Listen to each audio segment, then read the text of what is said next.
Today's creative world is the world of new music.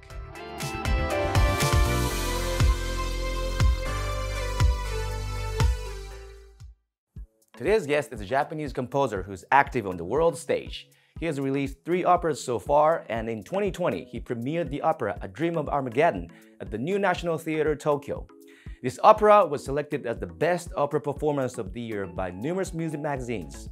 Also, a song called Entwine, which was composed at the request of the WDR Symphony Orchestra, will be premiered in the near future. He has been playing an active part in various fields, such as composing songs for movies and orchestras, and collaborating with world-famous artists. Please welcome Dai Fujikura.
Hello, Dai. Welcome.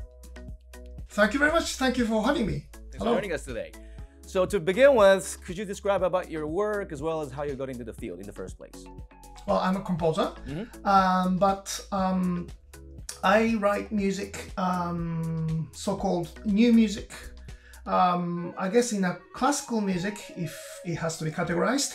But my aim, kind of genre of music, what I aim is, I would like to write music which is the, well, something new to me. And it's the funniest, I think it's the strangest work or job, I would say, because when I get asked to write music, nobody ever tells me what kind of music I should write. I only get size of the instruments, meaning it's either string quartets or solo piano piece or orchestra music, and the duration of the piece. That's it. There's nothing else. There's no target. No, I never have to be asked to make sure audience will like it, or I don't know, somebody else to like my music or anything like this. So completely free. Whatever I want to do, it's fine. And I guess if you think about it, that kind of job doesn't really happen so much, you know. And that's how I earn my living, let's say. So that's, I don't know how I got into this type of work. Yeah, this field. When I was little, I thought I wanted to be a film music composer. But strangest thing, and how stupid and naive I was, that until quite recently, I didn't know that film music is composed after the movie was shot. I always thought the music was composed first, and then people will shoot a movie to fit the music. You know, so I didn't know film music composer had to listen to the director or anything like this. I thought they would have to listen to the composer. That was my take on this. I didn't know, and when I was little, child, let's say. So I don't know how I got into this field. More like I just kept composing whatever I wanted to compose since when I was 8, and then I didn't stop. That's it. I mean, to be honest, my life has not changed much since 8 years old. Just people who play my music got better, as in sometimes very famous musician plays my music, which is great. I'm always grateful, and then including very young, talented, it could be unknown musician today, but maybe next year will be amazingly famous, not because of my music, but because of the talent of the musician and so on. So, and then I'm just very grateful some people in the world will play my music, but my stance of creating music has not changed since when I was 8. What was the breakthrough moment of your career? Meaning the moment that led, you know. I think I'm still waiting for one. I don't think so. But I don't know. You know, sometimes you hear or you see on social media, let's say, some other composer I know who maybe won some big award or something, some kind of success, and then you hear, you know, the phone never stopped ringing that moment, and I woke up and there's like 32 missed calls on it, everything like this. But first of all, I don't even remember my ringtone now, you know, because no one calls, and I really don't know that kind of breakthrough. I mean, for me, it's like a really step by step. I'm hoping that is going upwards. But I mean, I don't know. It's really one led to the other, and so on. So I can't really say what is so big, such a breakthrough. But since I'm talking to you in LA, even though I'm in London, so I guess. Yeah, there's a moment, notable musician, famous musician I have worked with, people like Gustav Dudamel. That was a special moment, and I know he's particularly famous in LA and everywhere, of course. Also, my big hero like Pierre Boulez. He was, of course, he's gone now, but he was a great big moment. And also my childhood hero I worked with was Rich Sakamoto. That was nice because I grew up with his music when I was a teenager, and so that was very nice to finally not just meet him, but to be, you know, good. I think I can say a good friend, and work together and co-compose some music together, and yeah, those are my personal great moments. But I don't know, it's a breakthrough in a career or something. That part I don't know, but yeah.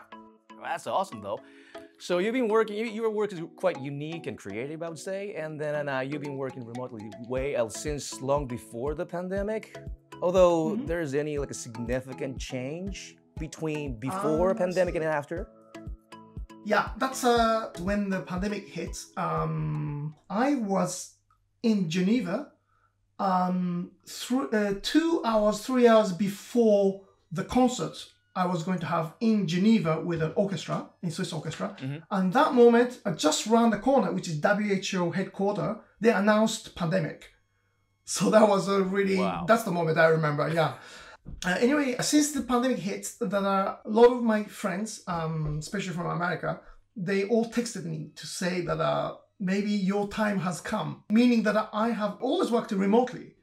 Even before pandemic, because I don't know why, but I just love this being in my own home with my situation, meaning that the environment I can compose or I can work, and meeting my collaborator on Skype or Zoom. I didn't know then, but I'm talking about 15 years ago. That is Skype and so on, and then really work together, experiment together with the sound and playing technique with video. And also, the great thing is that I can record everything. So I mean, I've got this. That's like my notepad, you know. So I have best notepad in my hard drive. Many hours of it, and.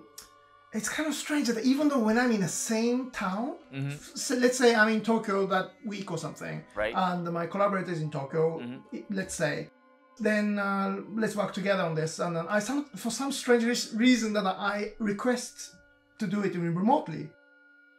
And we work together on Skype, whatever. Then 2 hours. Then after, let's go for a drink, and we meet up. Exactly. So that kind of thing is so for me when pandemic hits, that I don't know, it's weird things to say, but I never really felt that strange. As in, and then one good thing I have to tell you, everyone was available. So because everyone was at home, that project is cancelled. So I just said, hey, that's a great time, so we can work together. So many hours before. It was like, let's pencil in next month on Wednesday, But now, like, they were asking, well, can we do it now? Great, let's do it now. So, to be honest, since pandemic, I have written more music than before. And of course, it's a terrible time and everything. But I think, just being creative, I think that's really saves a lot of people. Because, I mean, being creative, that's not going to stop if it's a pandemic or not. Right.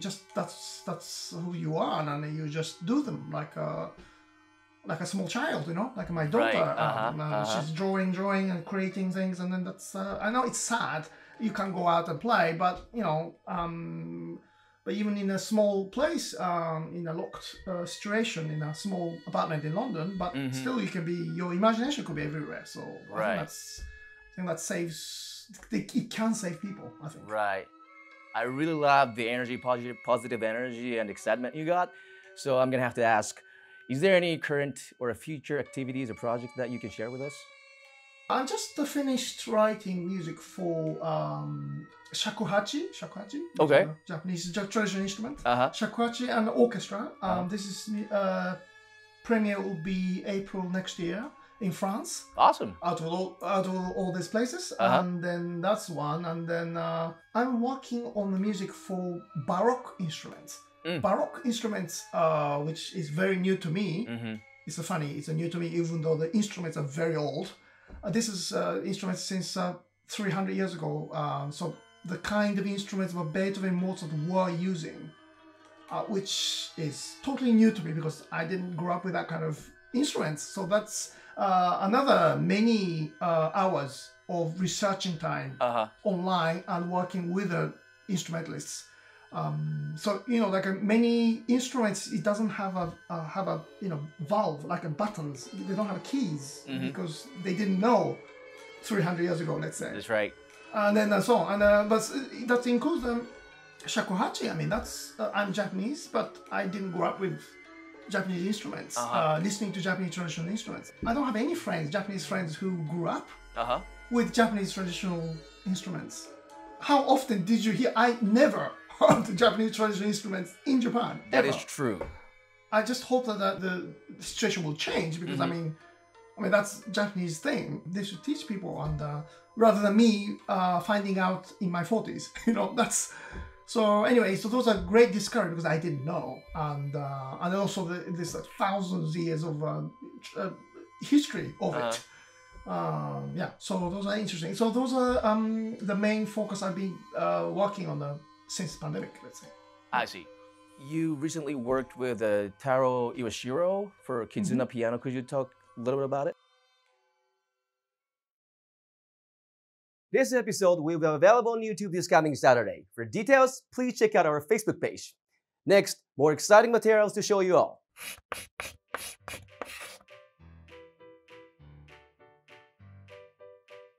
Hello. Hello. I have a question. Where do you get your inspiration from when you're writing music? I believe that the inspirations are everywhere. Absolutely everywhere, from everyday life to anything you experience every day. I mean, you don't have to go to a specific place. You don't have to see a beautiful mountain or anything. So I think important thing is that one should be sensitive so that you will not miss the inspirations which are around you. And if you can catch them and then thinking how you can turn that into music of your liking, I think that's important things. Thank you. Wait, there's part 2. Also, don't forget to subscribe to our channel.